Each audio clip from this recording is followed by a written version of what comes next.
Fight man in boxing, led the Flair Cops. Shout out to Goodfellas Sports TV. Woo! Don't forget to check out our sponsor, The Health Blaze, at thehealthblaze.com. 100% all natural products from lotions, soaps, foot soaks, bath bombs, and much, much more. Use the promo code Goodfella1Boxing. Tell them your boy CJ Goodfella sent you. Get 18% off. We out. All right, I had to get on camera for this one. I wanted to go live, but I ain't have enough time today, man. I've been busy, you know. That's all us working folks are. But we're gonna talk a bit about how Jaron Lee and a prospect Jaron Lee, kind of a contender now. So, are possibly headed to top rank via Stevie Kim. I can give you all that source. But first, let's talk about Tyson Fury. He did an interview on Ennis ESPN. I guess he was talking about in this one. The video show was MMA. I don't know if that was today, but well, basically, man, let's read the article. All right, it says WBC heavyweight. Well, this is on ESPN as well. Shout out to them. WBC heavyweight boxing champion Tyson Fury says he will absolutely fight twice in 2021, regardless of whether the mega fight against Joshua comes together. Fury has not stepped into the ring in over a year now, as the anniversary of the sensation knockout of Deontay Wilder passed on Monday.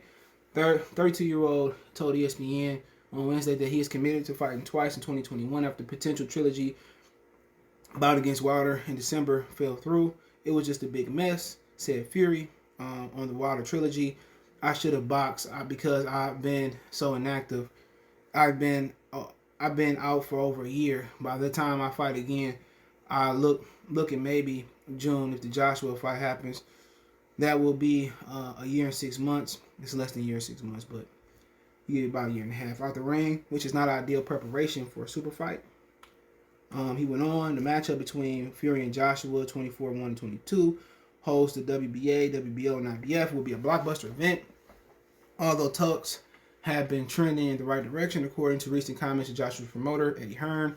Fury said he is not convinced yet that the fight will happen, even though two sides continue to negotiate. They've had a full year to try to make the fight happen. Fury said since the last Wilder fight, even before the Wilder fight, they were talking about a fight potentially between me and Joshua. They've had a full year to make something happen. Excuse me, like it's killing me today. And this hasn't happened as of yet. If it was, it is. We're no further forward today than we were a year ago. The way COVID-19 is at the moment, I don't think negotiations got to do with the fighters. Got to do with the venue, date, place, site fee. It's to do with everything but the fight itself. He went on to say, I'm not going to read all of it. Oh, yeah, I can read all of it. Whether it's in June or later date, Fury said Joshua fight will come together at some point. Either way, he's looking forward to fighting twice in 2021, as 2020 was just a year. He returned to the sport after a break in 2018. It was a suspension. They see how they try to word stuff for certain fighters they like.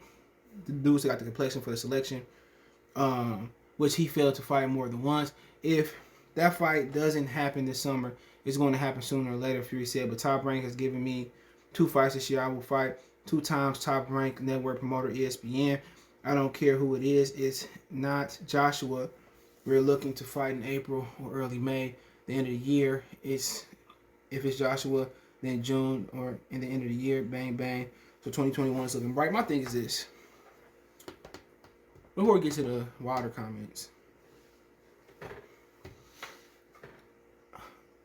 Fighting twice a year ain't really active. Come on. These fighters should be at least fighting 3 or 4 times a year, but I get it. Okay? And now he having a built-in excuse for if he loses to Joshua. And I'll be rooting for Joshua in that fight. I think Fury is a more talented fighter, but Joshua did just fight in December. Then why you just didn't fight Deontay Wilder? You heard what he just said. I'm not a Wilder floozy. It just was a big mess, said Fury on the Wilder trilogy. I should have boxed. Right then and there, why didn't you fight him again? If you beat him so easily the second time, Wilder has never made monumental adjustments between fights. The last time I remember him make monumental adjustments in between fights. Excuse me, I got my tabs messed up. Last time I seen him was before the Brandun fight. So my whole thing is, he admitted right there he should have fought. Because remember, and I said this earlier, they said they couldn't afford for him to fight in June again. So the Wilder fight would have paid for itself. So that's my big thing right there, man, is with him. He's so wishy-washy, man. I don't really get it. Why you just didn't go ahead and fight the guy? Tell Bob, said, fuck the contract. Let's get this right. He gave me an opportunity. Let's get this on and popping like hot butter popcorn. He didn't want to do it. And that's my issue with him, man. This dude is literally fucked up in the head. And obviously, he take punches in the head for a living. But this, I mean, now you might. He basically said he's not going to a Joshua fight in June. So Joshua might as well go ahead and fight Alexander Usyk and watch one of them motherfuckers lose. You know, they better not put Tyson Fury in there with no puncher. You know, my whole thing, I just didn't understand why he didn't fight him. They fought so hard not to fight him. If you wasn't cheating, if you really legitimately beat him, why not fight him again? That just sounds stupid to me. Well, I should have fought him. Yeah, obviously we all know you should have fought him. If you beat somebody that easy, why not come back and beat him again? So you at least could have came into the momentum with, okay, I fought in December, Joshua fought in December, we get a fight in June. That's why I just didn't understand, man. But, I mean, it is what it is. People going to keep defending Fury. I don't get it, man. To be honest, I just really don't get it. Why not fight the man? Why not fight him? I mean, I don't even know what to say, man. And now Wilder, you know, running around for opponent. Fury running around for opponent. Why y'all just didn't fight each other? It just didn't make no sense. Y'all both was coming off the same amount of layoff. Man, with some rumors that Wilder got injured. He needed to rehabilitate. They wanted to do it in June and July. Got pushed back to December. They finessed their way out the contract. No nothing good come to nobody that do dumb shit like that. At least something bad is going to come around to Tyson Fury. But I just, like, at this point, how can heavyweight boxing deprive their fans of anything? Come on. Y'all ain't had shit popping since Riddick Bowe, Vander Holyfield, Ennis Lewis had the division on lock. Mike Tyson. Y'all ain't had the division popping 16. So how can they sit here and just slap their fans in the face when heavyweight boxing after 20-something years finally got something going on? I just don't understand it. Everybody want to be businessman now. You know, but he didn't want to fight that. I don't know why he didn't want to fight him again. You know, most people gonna speculate that he cheated. Could be true, could be false. Most people speculate he cheated. He don't think he can beat Wilder. Okay, it is what it is, man. I just, you know, it is what it is, man. But boxing is a very, very, very funny place. It ain't even a fickle place. It's a very funny place. A sport in where it don't have a fan base. It's a middle of the road. It's a niche sport where tennis got more, you know, spotlight on it, and soccer came to America and got more spotlight on it. You would think these dudes be begging to put a show on. And then they, you know, fighters fight 3 times, 4 times a year. Now they fight 1 time a year. Shit don't make no sense. But to move on, man. For the most part, Stevie Kim put a tweet out saying that basically that Cameron Duncan might be coming back to Top Rank. I don't know if he's gonna file bankruptcy, rip up the contract of his fighters. I didn't know he had Brandun Lee, Jaron, Ennis. I don't even know how he got those fighters.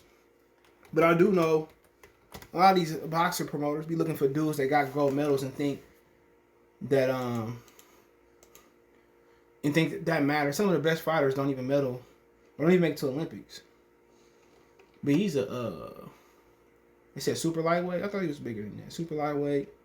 And what's happening here, they got to get opponents. To be honest, they got to get opponents. And that's what's happening. Like, ShowBox is like Switzerland. Everybody put their prospects on ShowBox because don't know the network got an amateur system. But at some point, you get Brandun Lee and Jaron Ennis fighting better fighters. And Cameron Duncan used to be like the Al Heyman of Top Rank. All the fighters was managed by Cameron Duncan. He had some affiliation to Top Rank, and pretty much he was a facilitator of fighters coming to Top Rank. Timothy Bradley was his promoter at one point. And now he moved on, tried to do his own promotional company. He finding that he can't get his fighters fights. And that's what it is. You know, you gotta be in Al Heyman like loop. Ring Star Promotions, Samson Sulawski Promotions. You gotta be in that loop. If you're not, you know, the zone ain't trying to dish out no more money. And Bob Arum want too much full control. And now, you know, he found himself coming back right where he started at. And that's basically with Bob Arum. And, you know, him and Ty above, that's Bob Arum's stepson. They had a conversation, and it seemed like it's a rumor that from Stevie Kim that, you know, Jaron Ennis might be coming to Top Rank. You look at, you know, Jaron Ennis coming to Top Rank. You know, after you fight Sergey Lipniak, if that's true, now you're in a situation where, you know, Top Rank got some pull now. So now, you know, you can put Ennis against guys like Spence or fight for that belt. or put him against Crawford. But Brandun Lee, they got another dude that can pick up some belts that go with after Ramirez and Taylor fight. They can go against Zepeda, Barboza. Who else they got? They got other guys over there too. Those are the main two. But it'd be interesting to see like Barashny that came over there and fought. So basically, Bob Brown trying to, get in where he fit in that welterweight. And pretty much Al got to move on. So when Earl Spence move up, Sean Porter move up, Keith Thurman move up and move on. Reality is Taylor, Ramirez, Bud is probably going to be retired if he get the fights that he need. It's really going to run that division with Jaron Ennis. So should be interesting. Then, Bob and Eddie got a good working term. So if Ennis do go over there, it's a good chance you're going to see Ennis take on Virgil Ortiz. So, it's good. But Cameron Duncan tried to start a promotional company, and it didn't work. And for the most part, I knew it wouldn't work. How you know CJ wasn't going to work? Because everybody's territorial. Let me see if that dog's still... Oh, he went upstairs. Everybody's territorial. They only want to make in-house fights. Bob Arum started doing that shit in the 2000s. Didn't want to work with Oscar. Didn't want to work with Al Heyman. He started that shit. And they just following the blueprint, man. So, it is what it is. Let me know what you guys think. Don't forget me on Facebook, Instagram, Twitter. Reach out if you have a business question, inquiry, sponsorship, video request. All my social media links, description. Fast way to reach me is Twitter, then Facebook, then Instagram. All those social media links there. We also got a Facebook group. That link's there as well, too. Want to make a financial donation? Cash App CJ Good 313. That's in the description. Shout out to my boy Vinny for donating today. PayPal in the description. Shout out to everybody that donate. Best way to donate, share the video. Let me know what you think in the comment section. One time for the one time. Good for the Sports TV.